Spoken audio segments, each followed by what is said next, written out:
순간 가슴이 철렁 내려앉았습니다. 장례식이 끝난 지 겨우 며칠 되지 않았는데 돈 이야기를 꺼낼 줄은 꿈에도 몰랐습니다.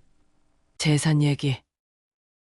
내 아버지가 돌아가신 지 얼마나 됐다고 그런 소리를 하니? 민우는 살짝 당황한 듯 했지만 곧 목소리를 가다듬고 말을 이어갔습니다. 엄마, 법적으로도 정리해야 할 시한이 있는 거라고요. 저희도 받을 몫이 있으니까 미리 말씀드리는 거예요. 미리 말한다고.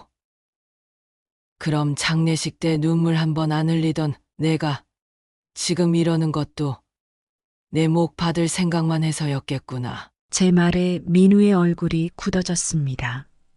유나는 민우 옆에서 고개를 돌리며 눈을 피했습니다.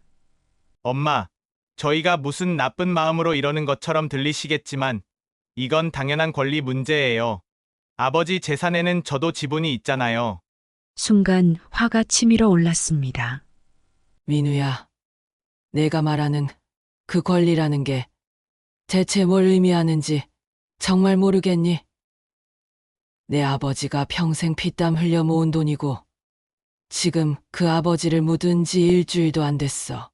그런데 그 입에서 제일 먼저 나오는 게 돈 얘기냐? 민우가 짜증을 내며 소리쳤습니다. 엄마는 왜 그렇게 감정적으로만 나오세요? 저희도 저희대로 힘든 상황이에요. 저희가 받을 몫을 받겠다는데 그게 그렇게 잘못된 거예요? 저는 믿을 수 없다는 듯 고개를 저었습니다. 너희가 받을 몫을 받겠다. 그게 아버지가 원하던 일이었을까? 그게 내가 장례식 때 말없이 앉아 있었던 이유냐? 유나가 나지막이 끼어들었습니다. 어머님, 저희가 꼭 이 얘기를 하고 싶어서 온 건 아니에요. 그냥 빨리 정리해야 할 것 같아서요. 저는 유나를 노려보며 단호히 대답했습니다. 그럼 대체 뭘 그렇게 빨리 정리해야 한다는 거니? 내 아버지, 재산이 그렇게 당연히 너희 것이 될 거라고 생각했어. 민우가 한숨을 내쉬며 목소리를 높였습니다. 그럼 엄마는 저희 보고 아무것도 받지 말라는 거예요? 저는 소리를 내지르듯 대답했습니다. 아무것도 받지 말라고 한 적 없어.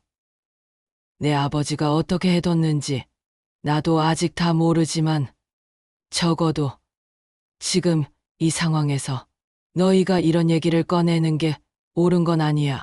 이게 무슨 일인가요?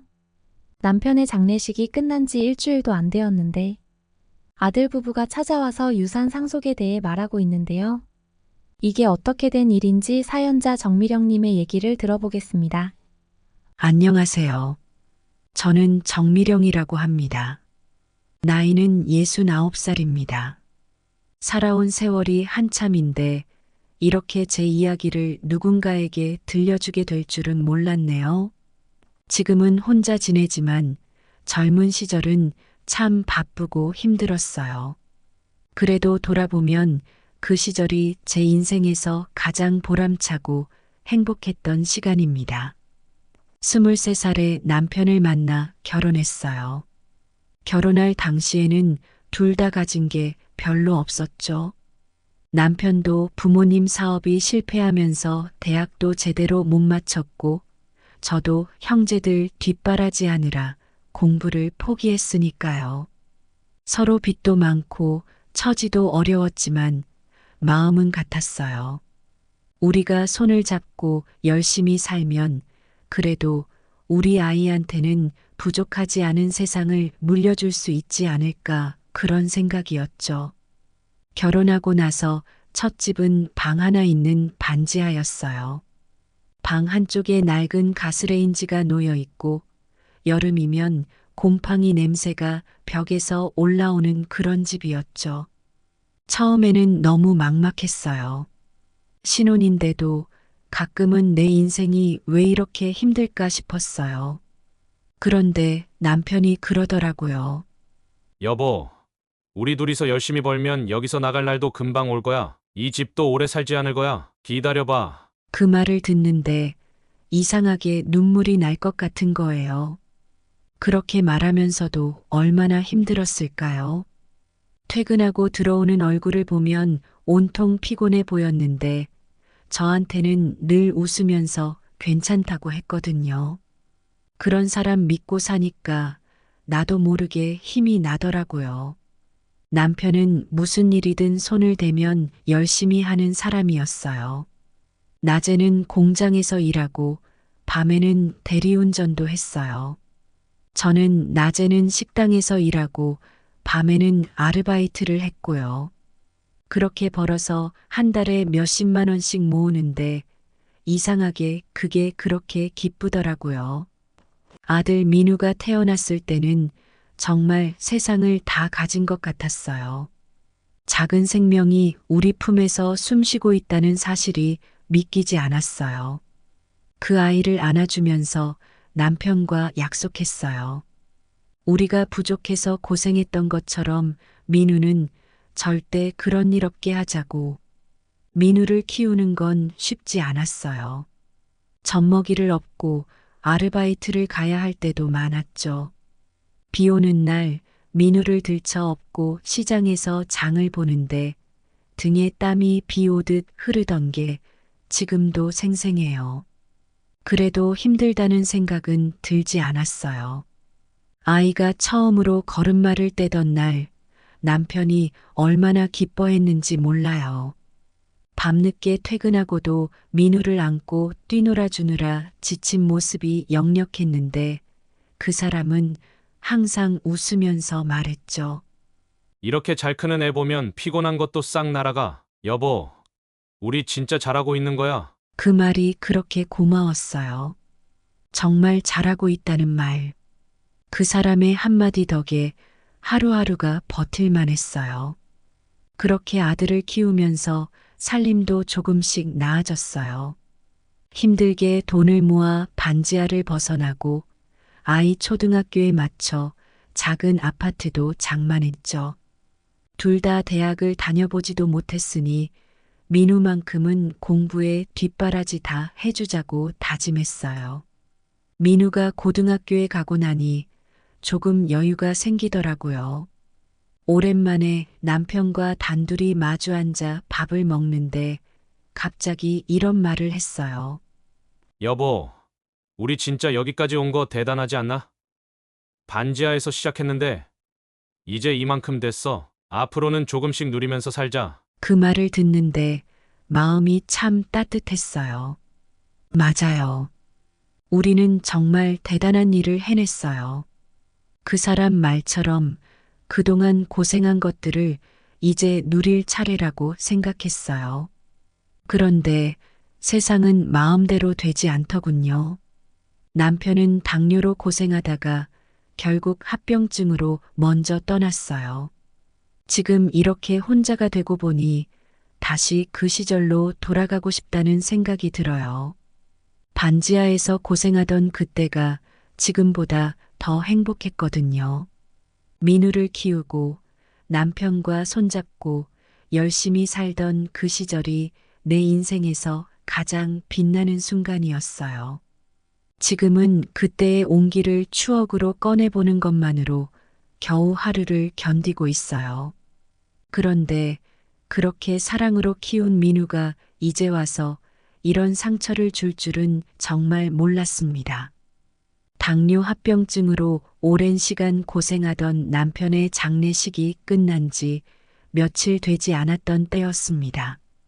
장례식을 마치고 나니 집안 곳곳이 그 사람의 흔적으로 가득 차 있는 게 더 크게 느껴지더군요. 손때가 묻은 안경, 자주 입던 카디건, 자기가 좋아하던 컵까지 아무것도 손을 댈 수가 없었어요. 물건을 치우기는커녕 그것들이 없어지는 게 무서워서 괜히 한참을 만지작거리기만 했습니다. 매일 밤 그 사람 목소리가 들리는 것 같고 눈을 감으면 남편이 웃으며 들어오는 모습이 떠오르곤 했어요. 40년 넘게 함께 산 세월이 어찌 쉽게 잊히겠습니까? 그 사람과 사별한 지 겨우 며칠밖에 되지 않았으니 제게는 세상이 멈춘 듯 느껴졌습니다. 그런데 그날 현관문이 벌컥 열리는 소리가 들렸습니다. 깜짝 놀라 고개를 돌리니 민우와 유나가 들어왔어요. 아들이고 며느리니 반가워야 할 텐데 이상하게 그 순간 불안한 기분이 들었습니다.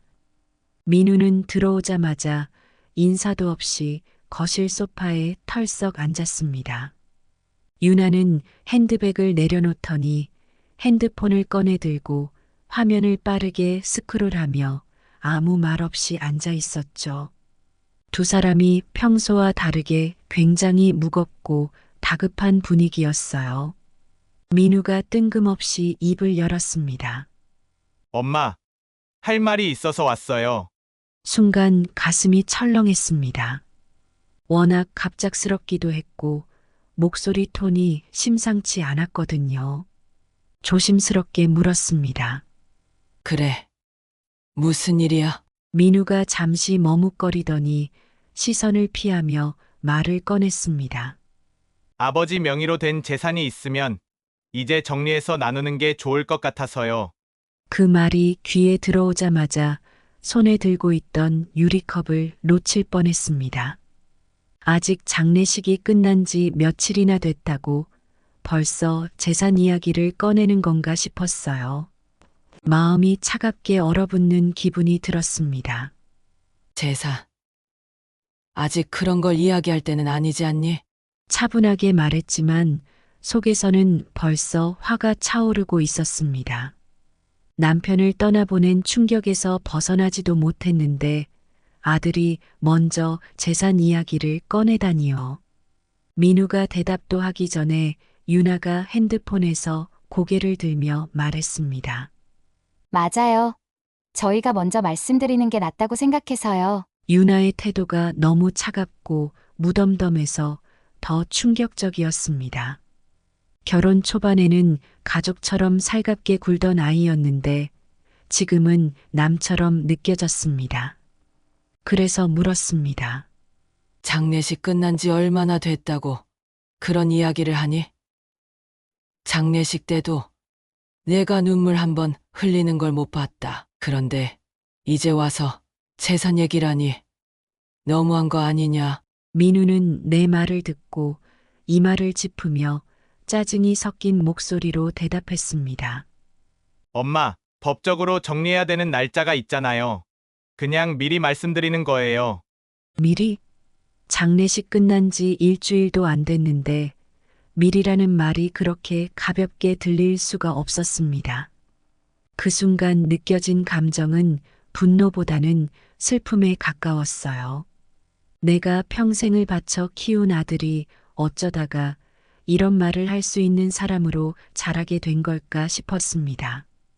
민우야, 지금 정말 이런 이야기를 할 때라고 생각하니?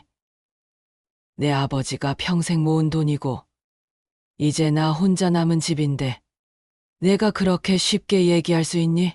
민우는 대답 대신 코웃음을 치더니 이렇게 말했습니다. 엄마는 왜 그렇게 감정적으로만 생각해요?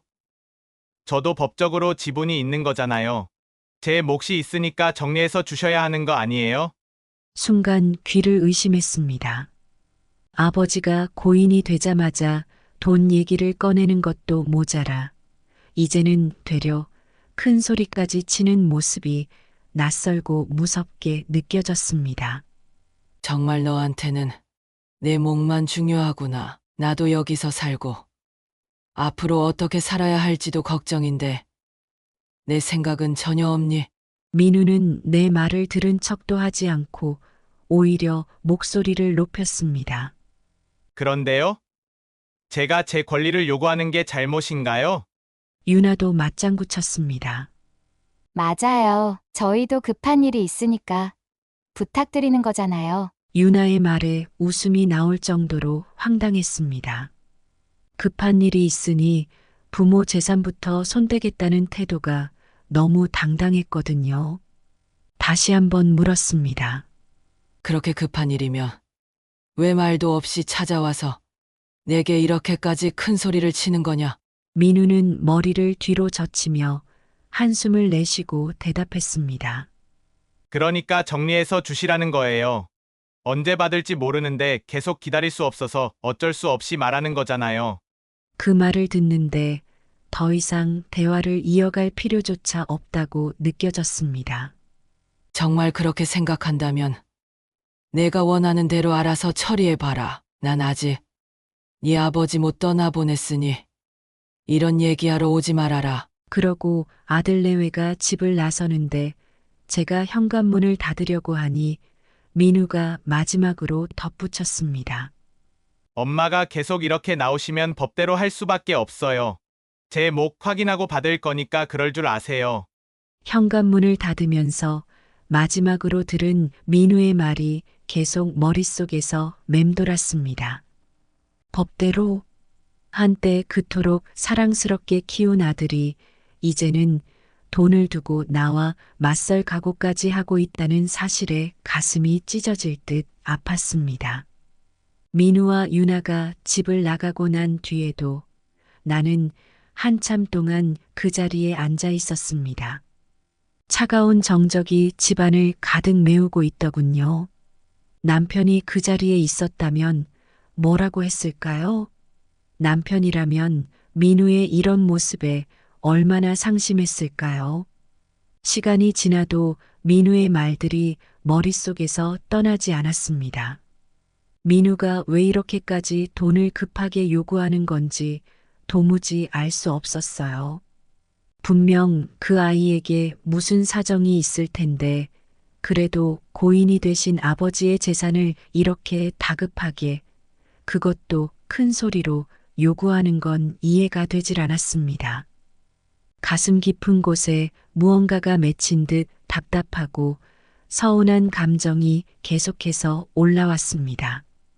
그 아이가 이렇게까지 변해버린 이유를 알아야겠다고 마음먹었죠.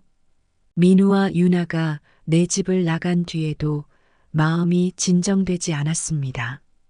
문을 닫고 소파에 앉아 있었지만 머릿속에서는 민우의 말들이 계속 맴돌았어요. 법대로 하겠다고 큰 소리치는 그 목소리, 내게 차갑게 던지던 유나의 말투, 한때 그렇게 귀엽고 순했던 내 아이가 고작 돈 때문에 이런 모습으로 변할 줄은 상상도 못했습니다. 그런데도 머릿속 한구석에서는 계속 물음표가 떠올랐습니다. 대체 저렇게까지 재산을 급하게 요구하는 이유가 뭘까?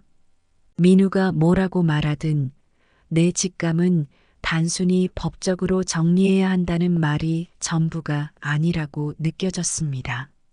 어릴 적부터 무언가 감추려 할 때의 표정을 다 기억하고 있으니까요. 말을 돌리면서도 시선을 피하던 모습, 유나가 대신 말을 덧붙일 때마다 초조해 보이던 그 눈빛, 뭔가가 있었습니다. 아무리 생각해도 답이 나오지 않으니 결국 박혜란 언니에게 전화를 걸기로 했습니다. 혜란 언니는 내가 젊은 시절부터 가장 의지해온 사람입니다. 우리 부부가 반지하에서 힘겹게 살 때 같이 일했던 언니고 민우가 어릴 때 급할 때마다 맡겨두기도 했던 내게 가장 믿을 만한 사람이죠. 언니, 어제 민우가 왔었어. 제 말에 언니는 반갑게 물었어요. 그래. 그간 연락이 없다고 서운해하더니 뭐 좀 도와주려고 온 거야? 그 말에 한숨이 절로 나왔습니다. 그랬으면 얼마나 좋겠어. 그런데 지금 장례식 끝난 지 며칠이나 지났다고 아버지 재산 정리하자는 소리를 하더라니까. 언니는 잠시 말을 잇지 못하더니 놀란 목소리로 말했습니다. 뭐라고? 민우가 그런 말을 했어. 결혼하고 아무리 애가 변했다고 너한테 많이 들었지만 그 정도까지인 줄은 몰랐는데. 저는 한참 동안 어제의 일을 얘기했습니다. 민우가 어떻게 큰 소리 쳤는지, 유나가 어떻게 핸드폰만 만지작거리며 무심하게 대했는지, 그리고 제가 느낀 배신감까지 얘기하면서도 화가 치밀어 오르고 가슴 한쪽이 먹먹해져서 목소리가 떨렸습니다. 혜란 언니는 한숨을 내쉬며 말했어요. 미령아, 너무 속상해하지 마. 그래도 민우가 뭔가 급한 사정이 있긴 할 거야. 그런 식으로 말하는 건 잘못됐지만 아들이 무슨 일이 있긴 하겠지. 나도 그 생각을 안 해본 건 아니야. 근데 왜 저렇게 다그치는지 숨기는 게 있다는 느낌이 자꾸 들어. 그 말을 들은 언니는 조용히 대답했습니다. 민우가 급할 땐 그랬어도 어릴 때 내 말을 항상 들었던 애 아니었어. 지금 그런 모습으로 나오는 거 보면 내가 직접 좀 더 따져보는 게 맞겠지. 저는 언니의 말을 듣고 나서야 마음을 조금 추스릴 수 있었습니다. 젊은 날 민우를 업고 함께 일하며 고생했던 시절을 나눴던 사람이니까 그런 언니의 조언이 더 가슴에 와 닿았어요. 그날 밤 민우에게 전화를 걸었습니다. 언니 말처럼 직접 물어야겠다고 생각했거든요. 민우야, 어제 너네가 한 얘기가 계속 마음에 걸려서 말인데 내가 그렇게 급하게 재산 얘기를 꺼낸 이유가 뭐니? 민우는 잠시 침묵하다가 짜증 섞인 목소리로 대답했습니다. 엄마는 왜 자꾸 같은 질문을 하세요? 말씀드렸잖아요. 법적으로 정리해야 한다고. 나는 차분히 다시 물었습니다. 너도 알겠지만 내가 이렇게 초급한 이유가 뭔지 모르겠어. 그냥 솔직히 말해봐라. 민우는 답답하다는 듯 한숨을 내쉬더니 퉁명스럽게 대답했습니다. 엄마, 이유가 뭐가 중요해요? 그냥 정리하면 끝날 일인데 왜 자꾸 저를 몰아붙이세요? 그 말을 듣는 순간 답답함이 가슴까지 차오르는 기분이 들었습니다. 너한테는 그게 그렇게 간단한 일이니? 여의 아버지가 평생을 바쳐 모은 건데 내가 왜 이렇게 급하게 요구하는지 내가 알아야 이해라도 하지 않겠냐? 민우는 제 말을 듣지 않겠다는 듯 짧게 잘라 말했습니다. 엄마는 그냥 주실 생각이 없으신 거잖아요. 그래서 자꾸 딴소리만 하시는 거고. 제 목소리가 조금 떨리기 시작했습니다. 딴소리라니. 내가 정말 무슨 이유로 이런지 제대로 말도 안 하고 하나밖에 없는 엄마한테 법을 들먹이면서 내가 받을 몫을 요구하는 게 정당하다고 생각해? 민우는 짜증 섞인 목소리로 대답했습니다. 그러니까 제 몫이잖아요. 법적으로도 받을 권리가 있는 건데 엄마가 왜 이렇게 어렵게 만드는지 모르겠네요. 그 순간 더 이상 대화를 이어가 봐야 아무 소용없겠다는 생각이 들었습니다. 제가 아무리 물어도 민우는 끝까지 숨기고 돈 얘기만 하겠다는 의지가 강하게 느껴졌습니다.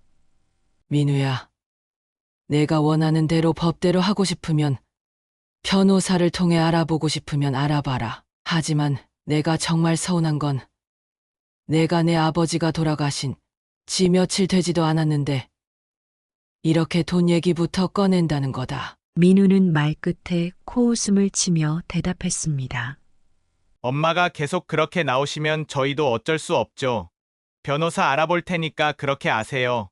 그 말을 마지막으로 민우는 전화를 끊었습니다. 전화가 끊기고 나니 제가 진정으로 민우에게 가르쳐 준 건 무엇이었나 싶었습니다. 금지옥엽처럼 키운 아들이 이제는 고인이 된 아버지의 재산을 두고 나와 맞서겠다는 결심을 한 것 같았어요. 혜란 언니의 말이 떠올랐습니다.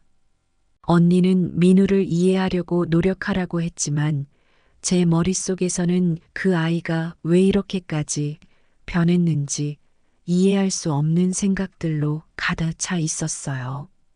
혜란 언니와 다음에 만나 다시 한번 속 깊은 이야기를 나눠야겠다는 생각뿐이었습니다. 혜란 언니와 다시 통화를 해야겠다고 생각하면서도 머릿속이 너무 복잡했습니다. 민우와의 통화 이후로는 가슴이 더 답답했어요. 민우가 왜 저렇게까지 변했는지, 도대체 뭘 숨기고 있는지 감도 잡히지 않았습니다. 하루 종일 마음이 무거워서 도저히 가만히 있을 수가 없었어요. 멍하니 소파에 앉아 있다가 결국 다시 혜란 언니에게 전화를 걸었습니다. 언니의 목소리가 들리자마자 눈물이 핑 돌았습니다. 언니, 민우가 왜 저렇게 변했을까? 아들이라는 애가, 내가 평생 애지중지 키운 애가 왜 이러는지 모르겠어. 언니는 한숨을 쉬면서 말했어요. 미령아, 너 지금 얼마나 속상한지 알겠어. 내가 민우 하나 보면서 평생을 살아온 걸 내가 모르겠니? 그런데 민우도 사람인데 실수도 하고 잘못된 길로 들어설 수도 있는 거야. 제가 목소리를 떨며 대답했어요. 근데, 언니, 이렇게까지 돈을 달라고 다그치고, 고인이 된 아버지 재산 가지고 큰 소리 치는 건 너무한 거 아니야? 내가 뭘 그렇게 잘못했길래 민우가 나한테 이런 식으로 대하냐고. 언니가 잠시 말을 잇지 못하더니 조심스럽게 말했습니다. 미령아, 솔직히 말해서 민우가 뭘 그렇게까지 숨기는 것 같다고 했잖아. 내가 볼 땐 아무리 생각해도 뭔가 있지? 그 말에 저는 대답 대신 한숨을 내쉬었어요. 언니도 제 대답을 기다리지 않고 말을 이어갔습니다. 그렇다면 민우한테 뭔가 크게 잘못된 일이 있는 게 맞을 거야. 하지만 지금 너한테 얘기하지 않는 이유가 뭘까? 본인이 해결 못할 만큼 커진 일이어서 숨기는 거라든지. 그럴 리가 없어. 민우는 내 아들이고, 내 앞에서 그런 걸 숨길 애가 아니야. 언니가 단호하게 대답했어요. 미령아, 내가 민우를 키웠다고 해서 민우가 모든 걸 너한테 얘기할 거라는 생각은 하지 마. 어른이 된 사람은 자기 문제를 자기 선에서 해결하려고 하다가 때로는 엉뚱한 선택을 하기도 해. 내가 지금 할 수 있는 건 민우한테 끝까지 물어보는 거야. 아니면 유나를 한번 따로 만나든지. 유나라 며느리 생각을 하니 가슴 한쪽이 서늘해졌습니다. 장례식 때부터 유나는 말 한마디 없이 무표정하게 앉아 있었고 어제도 핸드폰만 만지작거리며 무관심한 척하는 태도를 보였죠. 그래도 언니의 말이 틀리지 않다는 건 알았습니다. 언니, 유나한테 한번 얘기해 보는 게 맞을까? 언니가 잠시 망설이더니 말했어요. 유나가 민우 옆에서 같이 문제를 해결하려고 한다면 내가 유나랑 얘기해서 뭔가 알 수 있을지도 모르지. 하지만 유나가 민우 편에서 너를 몰아붙인다면 그땐 유나한테 큰 기대를 하지 마. 그 말을 듣고 잠시 침묵하다가 제가 대답했습니다. 알겠어. 그래도 우선은 민우한테 한 번 더 물어볼게. 이번엔 숨기지 못하게 끝까지 물어볼 거야. 통화를 끊고 나니 혜란 언니의 말들이 머릿속에서 맴돌았습니다. 민우가 숨기고 있는 걸 말하지 않으면 결국 제가 알아내야 할 일이었습니다.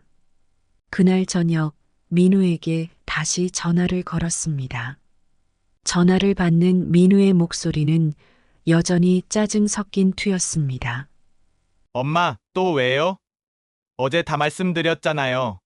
목소리가 단단해지는 걸 느끼며 대답했습니다. 민우야, 내가 어제 말한 걸로는 부족하다. 대체 왜 이렇게까지 재산 얘기를 급하게 꺼내는 거냐? 민우가 한숨을 쉬며 대답했어요. 엄마는 왜 맨날 같은 말만 하세요? 말씀드렸잖아요. 빨리 정리해야 한다고. 그렇게 얼버무리지 말고 솔직히 말해봐. 내가 왜 이렇게 조급한 건데? 민우는 대답 대신 한참 침묵하더니 퉁명스럽게 말했습니다. 엄마, 이유가 뭐가 중요해요? 법적으로 제 목 받을 거고 그냥 정리하면 되는 걸 왜 이렇게 길게 끌어요? 그 말을 듣는 순간 가슴이 터질 것 같았습니다. 민우야, 내가 정말 내 아버지 돌아가신 지 며칠 안 된 시점에 이런 얘기를 하는 게 당연하다고 생각하니? 내가 그렇게 요구하는 건 내 마음에 아무 상처도 안 남길 거라고 생각해? 옆에 유나 있지? 유나도 같은 생각이니? 민우가 갑자기 목소리를 높였습니다. 엄마가 계속 그렇게 감정적으로만 나오면 저희도 할 말 없어요. 저희도 권리가 있는 건데 왜 이렇게 어려운 일처럼 말씀하세요? 유나도 옆에서 대답했습니다. 어머니, 저도 민우 씨랑 같은 생각이에요. 빨리 처리해 주셨으면 좋겠어요. 저희 권리도 생각해 주셔야죠. 너희 권리. 내 아버지가 평생 모은 재산이 그렇게 당연히 너한테 갈 거라고 생각하니? 나도 앞으로 어떻게 살아야 할지 모르겠는데 너는 그저 내 목만 챙기겠다고 얘기하는 거냐? 민우는 더 큰 소리로 대꾸했습니다. 그럼 제가 받을 건 안 받고 엄마 뒷바라지나 해야 된다는 말이에요? 엄마, 그건 좀 억울하지 않아요? 내가 억울하다고 느껴야 할 건 너한테 이런 대우를 받는다는 거다, 민우야. 난 정말 내가 왜 이러는지 이해가 안 간다. 민우가 마지막으로 짜증을 내며 말했습니다. 알아서 정리하세요. 저희도 알아서 할 테니까요. 그 말을 끝으로 민우는 전화를 끊었습니다. 핸드폰을 내려놓으니 손이 덜덜 떨렸습니다. 혜란 언니가 말했던 대로 민우는 끝까지 숨기고만 있었습니다. 그런데 그 숨기는 이유가 너무 크고 무거워서 도저히 내게 말하지 못하는 건 아닐까 하는 생각도 들었어요. 그날 밤 저는 남편의 사진을 들여다보며 혼자 속삭였습니다. 여보, 이 아이가 왜 이렇게 됐을까? 당신이 옆에 있었다면 민우를 바로잡아 줄 수 있었을까? 답답한 마음을 안고 뜬 눈으로 밤을 새웠습니다. 민우와의 통화 이후 마음이 도저히 진정되지 않았습니다. 아들의 차가운 태도에 가슴이 먹먹해져 한숨만 나왔습니다. 그러다 결국 민우가 요구한 대로라도 유산 상속 문제를 알아봐야겠다고 결심했습니다. 비록 마음은 상했지만 현실적으로 어떻게 처리해야 할지 알아봐야 할 것 같았어요. 남편이 평소 자주 사용하던 책상 서랍을 열었습니다. 그 사람의 수첩이나 중요한 서류들이 있는 곳이었죠. 상속 관련된 문서라도 남아있을까 싶어 하나씩 살폈습니다. 그러다 작은 봉투를 발견했습니다. 봉투 겉에는 제 이름이 적혀 있었어요. 떨리는 손으로 봉투를 열어 내용을 꺼내보니 남편이 남긴 짧은 쪽지가 들어 있었습니다. 여보, 내가 못다한 얘기들을 이 쪽지에 남겼어. 모든 재산 정리는 변호사에게 맡겨뒀어. 내 뜻을 다 전달해 놨으니 이 명함에 있는 변호사에게 연락하면 돼. 내가 혼자 힘들지 않도록 도울 거야. 쪽지와 함께 작은 명함이 들어 있었습니다. 변호사의 이름과 전화번호가 적혀 있었죠. 쪽지를 들고 한참 동안 멍하니 있었습니다. 남편이 이런 준비까지 해두었다는 사실에 마음이 무거워졌습니다. 평소 말없이 모든 걸 챙기던 사람답게 마지막까지도 저와 민우가 혼란스러워하지 않도록 신경 쓴 게 느껴졌어요. 쪽지를 손에 꼭 쥐고 명함을 보며 전화를 걸었습니다. 수화기 너머로 젊은 목소리가 들렸습니다. 안녕하세요. 변호사 이수연입니다. 떨리는 목소리로 말했습니다. 윤기령 씨의 아내인데요. 남편이 돌아가시기 전에 이쪽에서 재산 정리를 맡겼다고 들었어요. 잠시 조용하던 변호사님이 조심스럽게 대답했습니다.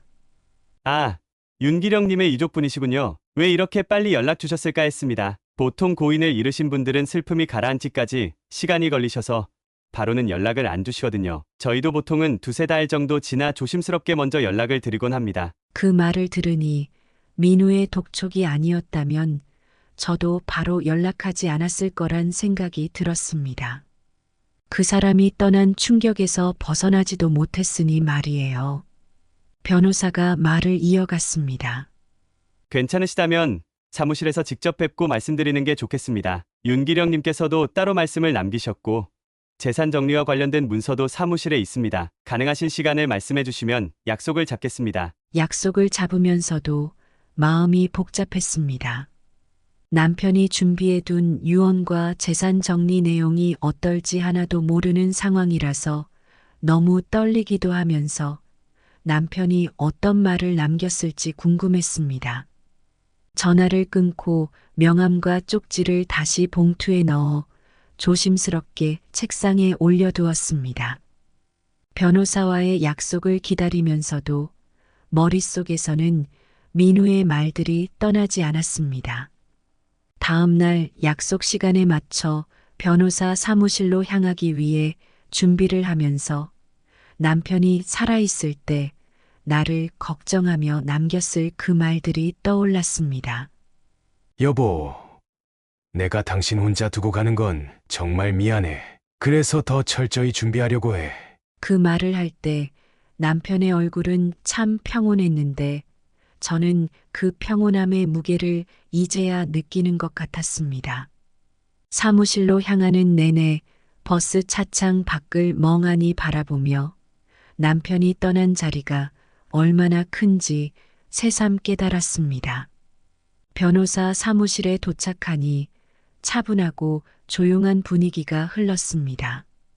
입구에서부터 차례로 걸려있는 이름표들과 서류들이 깔끔하게 정리된 모습이 한눈에 들어왔습니다. 마음은 여전히 무거웠지만 뭔가 결말에 가까워지고 있다는 생각에 긴장감도 느껴졌어요. 남편이 남긴 뜻이 무엇인지 이제 곧 알게 될 것 같았습니다. 안녕하세요. 윤기령님의 유족분이시죠? 변호사가 먼저 고개를 숙이며 인사를 건넸습니다. 젊고 단정한 인상의 남성이었어요. 안녕하세요.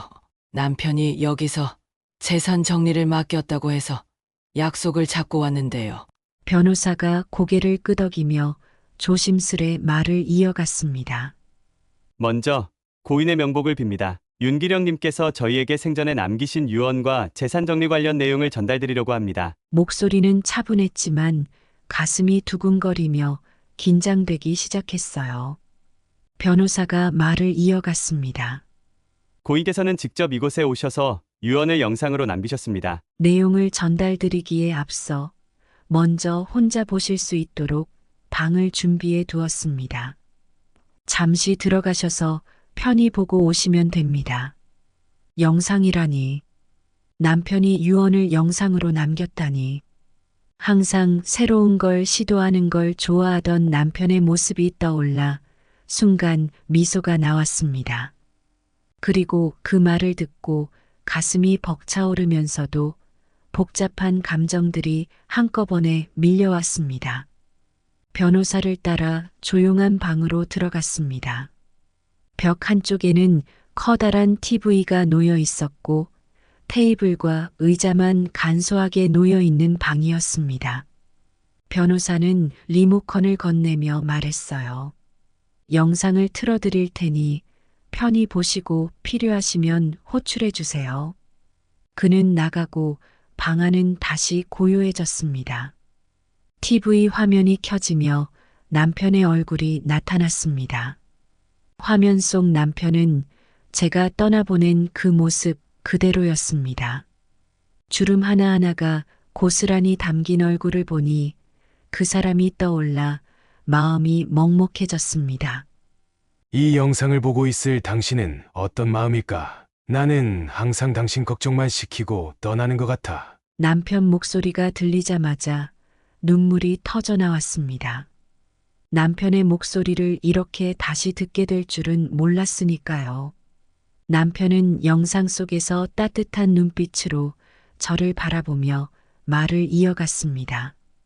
내가 병세가 악화되던 시기에 민우와 유나의 사정을 알게 되었어. 민우가 고인 투자를 크게 했다가 돈을 잃은 것도 처가 쪽에서 돈을 빌리기 시작하면서 상황이 더 나빠진 것도 말이야. 저는 가슴이 철렁 내려앉았습니다. 민우가 재산을 왜 그렇게 급하게 요구했는지 모든 의문이 한꺼번에 풀리는 것 같았습니다. 남편의 말이 이어졌습니다. 여보, 내가 이 이야기를 당신한테 직접 하지 못해서 정말 미안해. 하지만 내가 고민 끝에 내린 결론은 이거야. 민우가 지금처럼 돈만 쫓다 보면 내가 준 재산도 결국 잃게 될 가능성이 크다는 거야. 그래서 민우에게는 재산을 남기지 않기로 결정했어. 가슴이 먹먹했지만 남편의 말은 한마디 한마디 진심이 느껴졌습니다. 당신 혼자 남을 걸 생각하니 잠도 오지 않았어. 그래서 모든 재산은 당신 앞으로 돌려놨어. 앞으로 당신은 더 이상 걱정하지 말고 편히 지내면서 살아가면 좋겠어. 남편의 목소리는 떨리지 않았지만 얼굴에는 무거운 책임감이 담겨 있었습니다. 여보, 당신이 나와 함께 살아온 세월 동안 얼마나 고생했는지 알아. 그래서 당신이 앞으로는 편안하게 살기를 바라는 게 내 마지막 소원이야. 남편은 잠시 말을 멈췄다가 마지막으로 저를 향해 따뜻한 미소를 지으며 말했습니다. 평생 고생만 시켜서 미안해. 그리고 사랑한다. 항상 당신 곁에서 지켜줄게. 영상이 끝나자 화면이 꺼졌고 방 안은 다시 적막해졌습니다.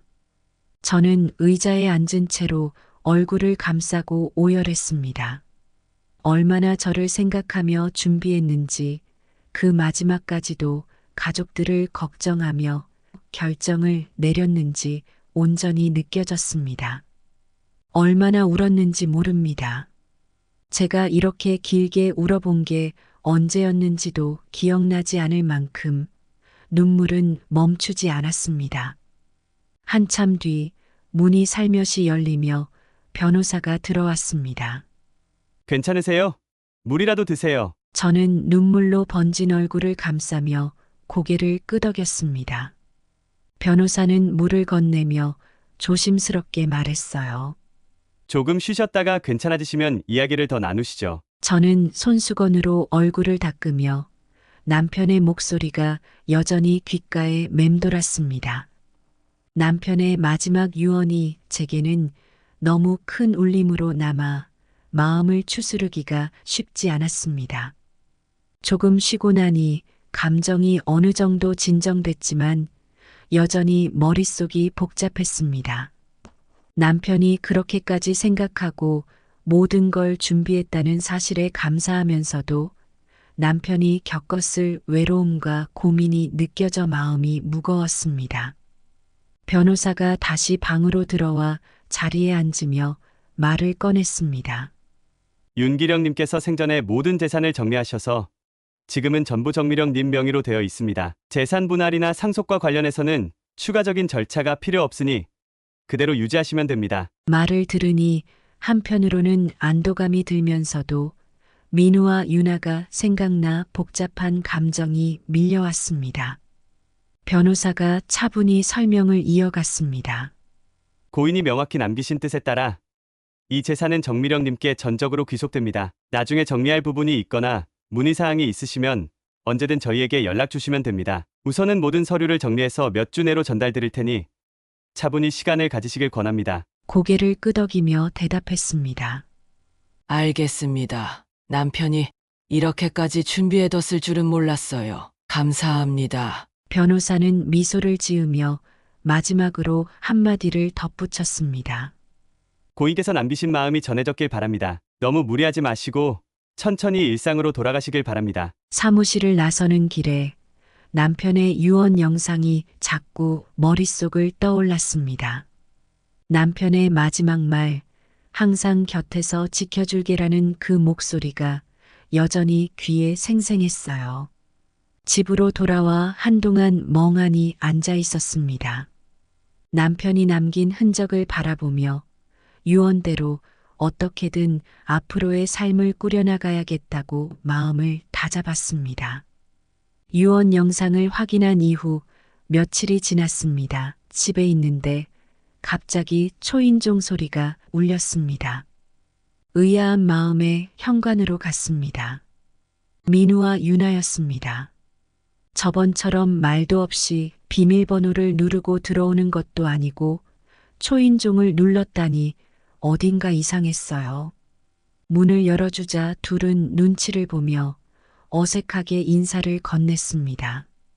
엄마 안녕하세요. 어머님 잘 지내셨어요? 애들의 태도가 너무 달라져서 순간 당황했습니다. 저번 주만 해도 민우는 법대로 하자고 큰 소리 치던 사람이었고, 유나는 무심하게 핸드폰만 만지작거리다가 민우 옆에 붙어서 한마디씩 거들던 모습이었으니까요. 하지만 지금은 서로 눈치를 보며 불안한 기색이 역력했습니다. 저는 대충 눈치를 채고 말을 걸었습니다. 왜 왔니? 법대로 하자고 하지 않았니? 제 말에 둘은 머뭇거리더니 눈길을 마주치지 못하고 고개를 숙였습니다. 그 모습을 보니 확신이 들었습니다. 저번에 그렇게 법대로 한다며 따로 변호사를 알아본다더니 결국 재산이 모두 제 명의로 되어 있다는 걸 확인한 것 같았습니다. 왜 왔냐고 묻잖니? 제 목소리가 차가워지자 민우가 갑자기 무릎을 꿇었습니다. 유나도 민우를 따라 바닥에 무릎을 꿇으며 떨리는 목소리로 말했습니다. 엄마, 저희가 정말 잘못했어요. 어머님, 죄송합니다. 저희가 너무 경솔했어요. 둘이 고개를 푹 숙이고 울먹이기 시작했습니다.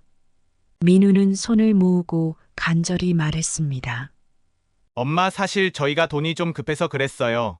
정말 잘못했어요. 한 번만 봐주세요. 유나도 눈물을 흘리며 말을 이어갔습니다.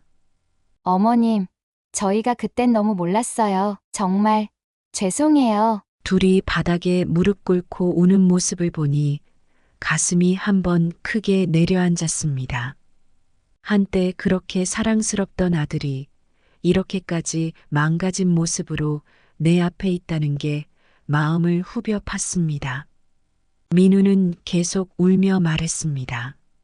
엄마, 저희가 너무 힘들어서 그랬어요. 앞으로 정말 잘할게요. 한 번만 기회를 주세요.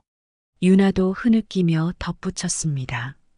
저희 정말 잘못했어요. 어머님께 막말한 것도, 무례하게 행동했던 것도 너무 후회하고 있어요. 그들의 눈물과 사과에 잠시 흔들릴 뻔했습니다. 하지만 남편의 유언 영상이 떠올랐습니다. 민우에게 재산을 주면 결국 또 잃게 될 가능성이 크다. 그래서 남기지 않기로 했다. 남편이 얼마나 고민하며 이런 결정을 내렸는지 알고 있었기에 내가 흔들리는 건 남편의 마지막 뜻을 거스르는 일이라는 생각이 들었습니다. 마음을 굳게 먹고 단호히 말했습니다. 미안하지만 너희가 했던 행동은 도저히 용납할 수 없다. 너희가 그렇게 요구했던 대로 나는 남편 뜻에 따라 법대로 처리한 거야. 민우는 고개를 들고 간절히 말했습니다.